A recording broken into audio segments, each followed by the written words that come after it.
Hey everyone, it's Valerie with episode 3 of the Heart of Haiti. Today I have a special guest, Pascale Monnin, who is with us, who's going to be talking about her amazing exhibit that's going on in New York right now.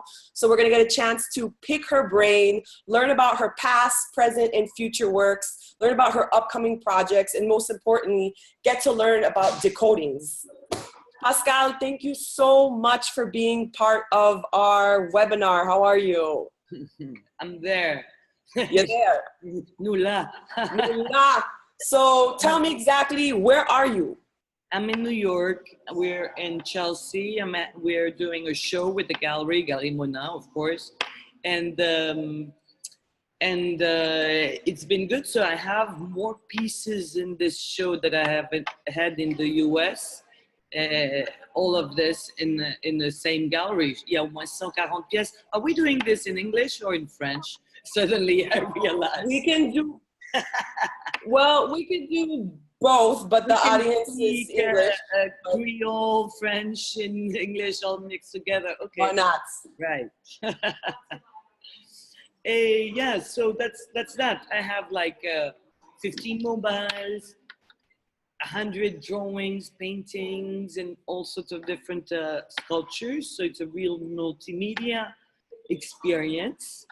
And it's in this space, the Rogue space. You're going to see lots of light, beautiful.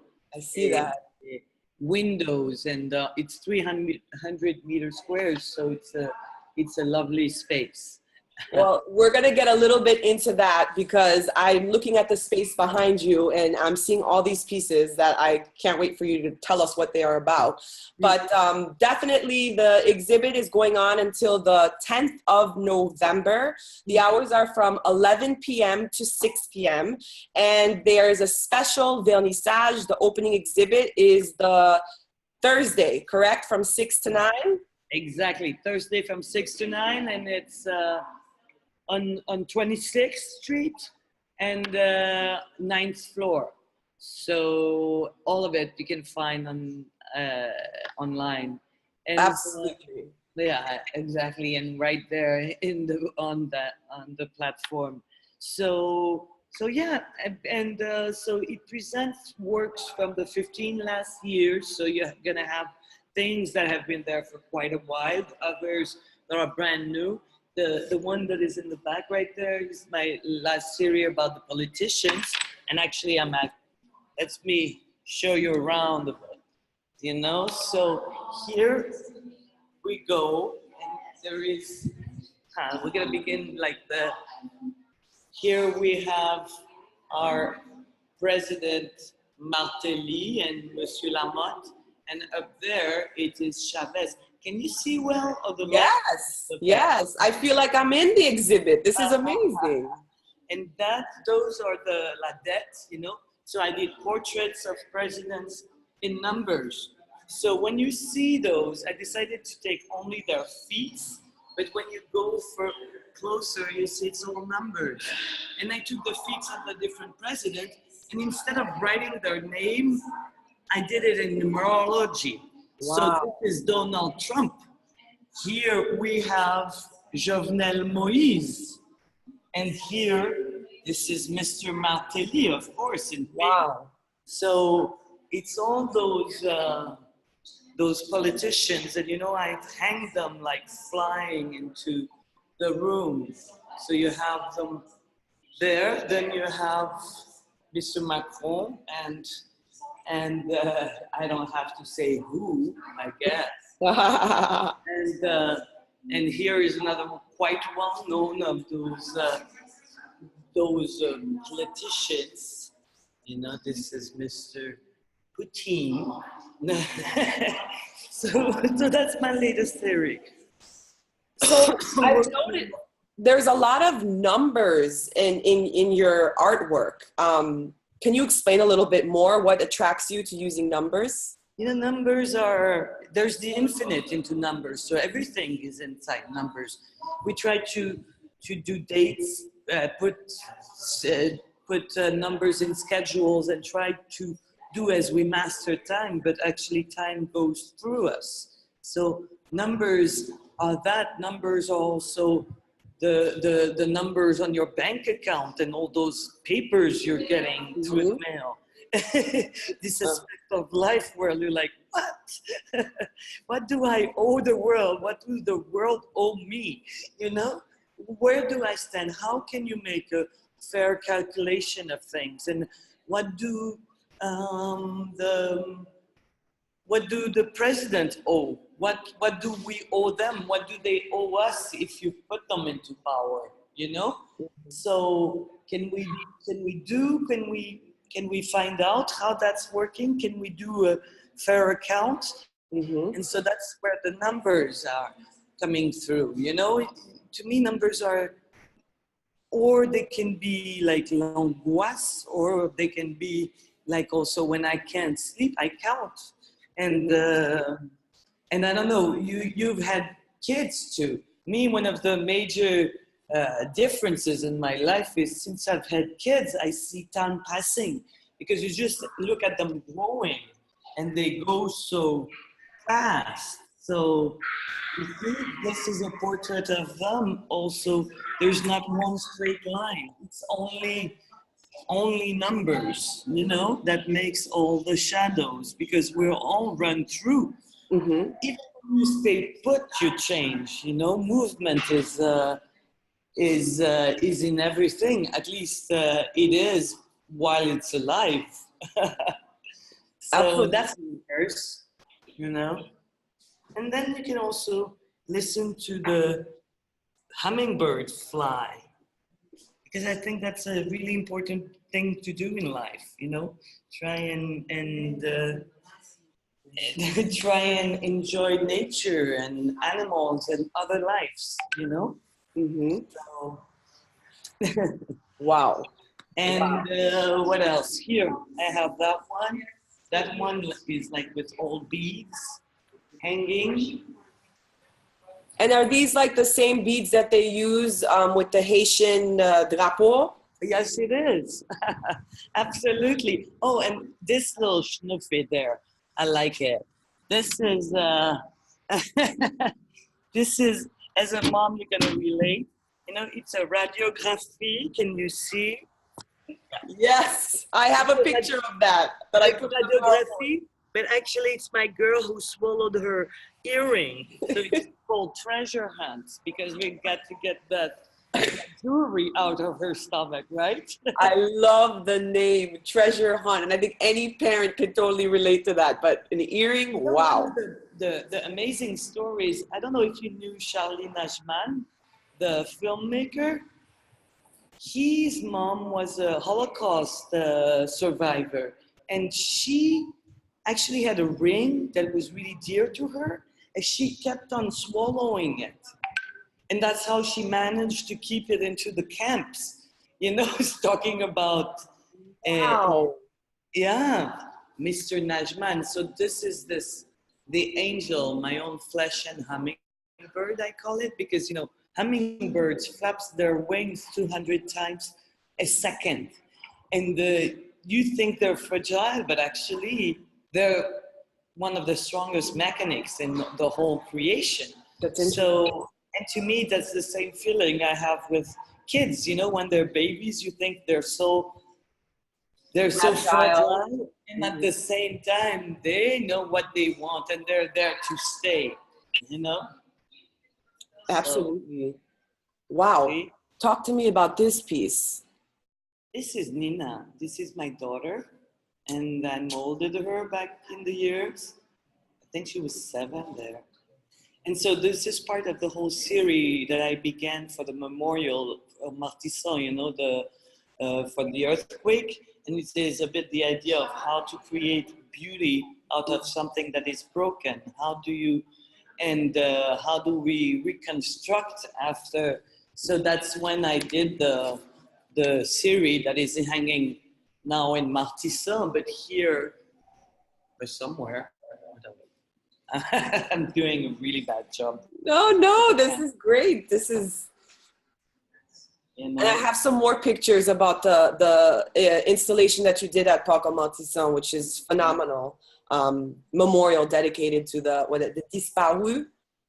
And this is the king of voodoo, but from Benin, who came to Haiti with Silvana Moivircho. You know?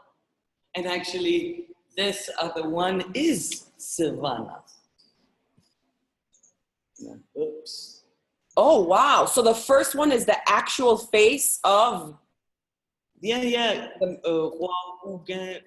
can't say his name.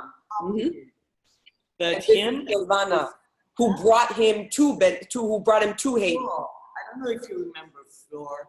She was the girlfriend of Thomas, the photographer. So yeah, those are the series. Then here I also have some of my latest things, which are those animals. I've been working on, and those are aquarelles.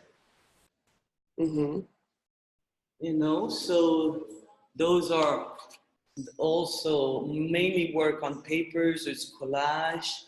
And then that's the same series that was presented in Childhood and Other Bazaar in Carissines. So those are not, because, you know, I did 2 museum shows in the US previously to that show. So, that's why I have all those pieces here, you know, still all together. Now, rewind, those animals, are they specific animals? Are they creatures? Are they dogs? What are they and why? They're interracial couples. We don't know what they are. We don't know everything. Whatever it goes through my mind. And the animals, they always have, it's like this lady was asking me, are those giraffes or are they dog? And I was like, well, it's an interracial mix. I don't know. But sometimes it feels a bit also like those animals are also the animal in us. You know, when sometimes you lay down in bed and you really feel your humanity. And they can be also self-portraits, maybe. You know? What? The reflection of something inside of us. Of the emotions, and, you know, that little pink, which is like the skin that is all sensible, you know? So those are mainly the series that I'm presenting in this show. Yeah.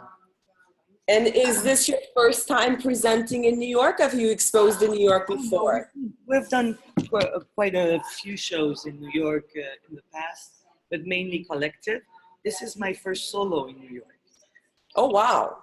And you recently had a solo show, well, not recently, but it was at, was that Waterloo? Was that your last one?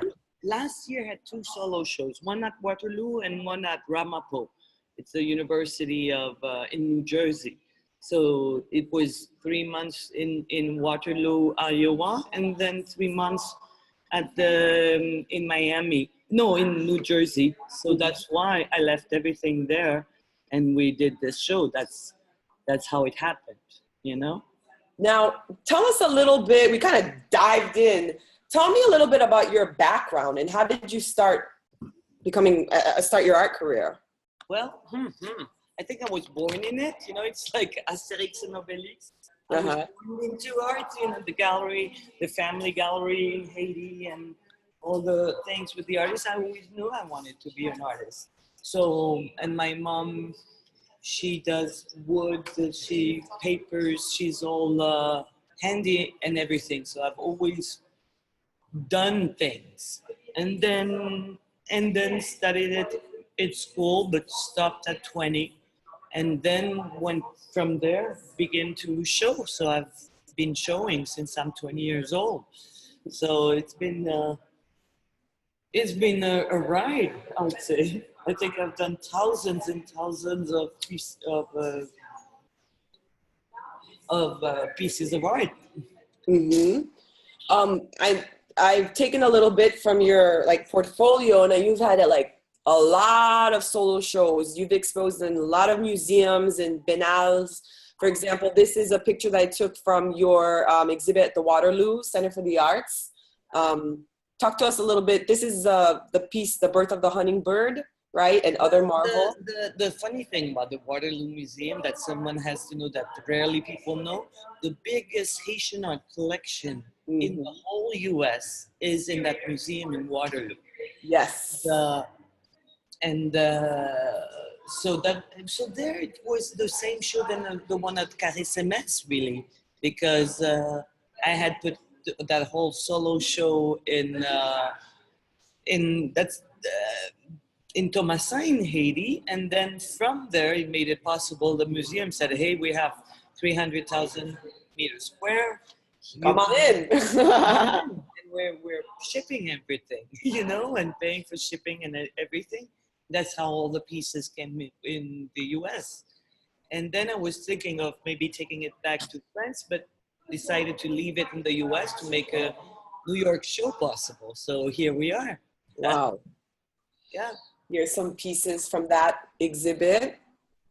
And this is the one. I love this one. Which one? This one right here. The trésor, le chasse au trésor. Oh, okay. J'adore ça. It's also, I like sometimes to make fun because, you have all this thing of you're supposed to be so sad when you look at a skeleton and be percé by sadness. But I like the fact that this one, it makes you laugh because as a mom, you do relate. Know that those little things can swallow an earring. Some others have done worse things. Swallow beads and things. I had a friend of mine, she had a kid who loved to put those things you play with in her your nose. And he swallowed it to his nose. I mean, my God, why do you want to do that to yourself? Anyways. So I have a question. Where is this famous earring? Well, I didn't go get it. I gave it back to the universe. Oh, that's funny. The second one is in the painting. The second one I put in a little box under the radiographie. So it is there. Okay, that's hilarious. Okay, so here, this was some pictures from Enfance et des autres bazars, childhood and other bazaars. This was for me like an epic event. The architecture of the place was at Zemes, right? Which is this, what's the history of Zemes real quick? Story, this guy who by himself decided to pay homage to the Indians and build that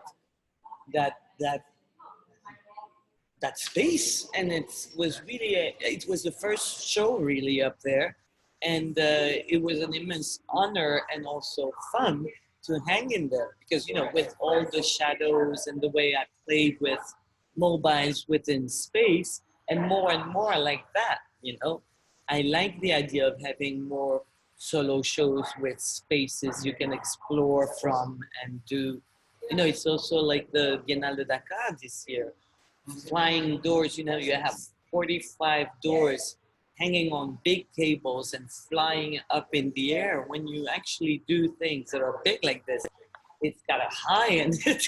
I love the idea of doing more of those, So. Well,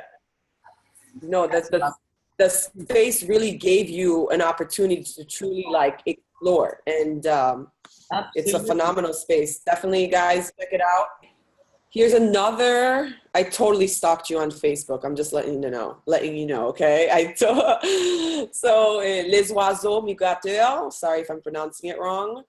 This was an exhibit that was done at the Galerie Monnin, right, in La Boule. Is this one an exhibit you did at Galerie Monnin? It was S'il arrive que tu tombes, but there was a part about Les Oiseaux Migrateurs. Yeah. It was about the Franck-Étienne sentence that I love. Voilà. S'il arrive que tu tombes, apprends vite à chevaucher ta chute, que ta chute devienne cheval pour continuer le voyage.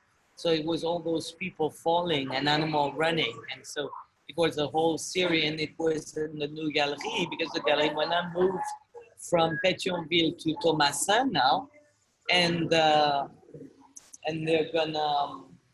And that's where I did the show, and I did also an installation with the piano of my grandfather. Oh, that was your grandfather's. Smoking the cigarette in the window. I'm so happy I don't have anyone on my back and smoke. I'd join you if I could, but my dad's here and he ain't gonna be happy. They can come and arrest me because I smoke. Ooh, and I got you on camera. Oh, good. Put it on the net. Okay, so yeah, so that's it. And so Galerie Monnin was a great show. And I think I'm going to come and do a show this year because we're coming to be with the family in December, the whole family. So I suppose in January or I'll do a show up there in Thomasin, in La Boule again. Because you are based in France, or you do le va-et-le-vient entre Haiti and France? I'm based in France. You have kids like me. You're based where the kids go to school. So right now they're in school in France. Mm-hmm. But then I try to go back to Haiti 2 or 3 times a year. You know? And it's not that I want to lose track of Haiti at all. J'aime Haïti. J'adore. Ouais, je comprends. Par contre, un petit break de lit de temps en temps, c'est bien aussi. Moi, je suis une femme infidèle. Ah, je comprends. You know? La caille, c'est la caille, but... Il faut de temps en temps. Meilleur, un peu de... And so that's that feel. What do you feel? Yeah, we wanted to talk about the event on Sunday. So maybe I'm going to go get Gael. Okay. So she comes and talks to you about the event on Sunday. Yeah, let's do that real quick and we can wrap it up. So here we have examples of some work that are currently in the gallery in Chelsea. We're giving you kind of like a sneak peek right now. Think of Michel Manuel. Hi. Valerie. How are you? Good. I was just showing some pictures of the beautiful work that's exhibiting right now. And we wanted to pull you in so you could talk a little bit about the event that's going on the 10th of November, I believe. Well, it's a closing party. It's a closing party, and it's going to be hosted by my dear friend Caroline Sada. You know how you're Haitian, one of the best Haitian PRs that we have. So yeah, so it's and then she's also going to be presenting the work of Padre, who does work back in Haiti as well. They are a group that is investing in solar energy. They're basically lighting up schools in Haiti through solar energy systems. Yeah. So it's the closing of the party, exactly. So I've been trying to, since we've been opening, we opened last week. We've been here for weeks. I was trying to get anyone and everyone who has some sort of a Haitian link to be able to take advantage of our space here, because we know how, real estate in Manhattan is probably one of the highest ones in the world. So it's all about, sharing the love. Absolutely. Oh my God. Thank you so much. So everybody who's watching this, you have up until November 10th to check out the exhibit, but they have the Vernissage, which is going on Thursday, right? This Thursday from 6 to 9. Also, if you unfortunately won't be able to make it, you definitely can contact Gael to request the catalog of the exhibit. You guys also developed a beautiful press release as well that talks a little bit more about it. The email is info@Galerie Monnin, Gallery in French, Galerie, Monnin, MONNIN.com. Awesome. And you can follow us as well on Instagram @Galerie Monnin. So Instagram, it's @Galerie Monnin, and their email is info@GalerieMonnin.com. Go ahead, shoot Gael an email. She'll be more than happy to give you a catalog and all that good stuff. And thank you so much. I mean, thank you for this opportunity to talk with you. I feel like I'm there. So you saw the exhibit. She gave you the grand tour? Yes, I got the grand tour, and she also gave the viewers. Did you see we have Prestige and Barbercourt? Ooh, you're going to have Prestige and Barbercourt? We already have them. It's already in the house, yeah. Oh, my mouth is watering right now. Good. So we're waiting for you. You have until Saturday to come. Awesome. So here's the flyer for anybody who's in New York. Check it out. Thank you, Gael. Bye. Bye.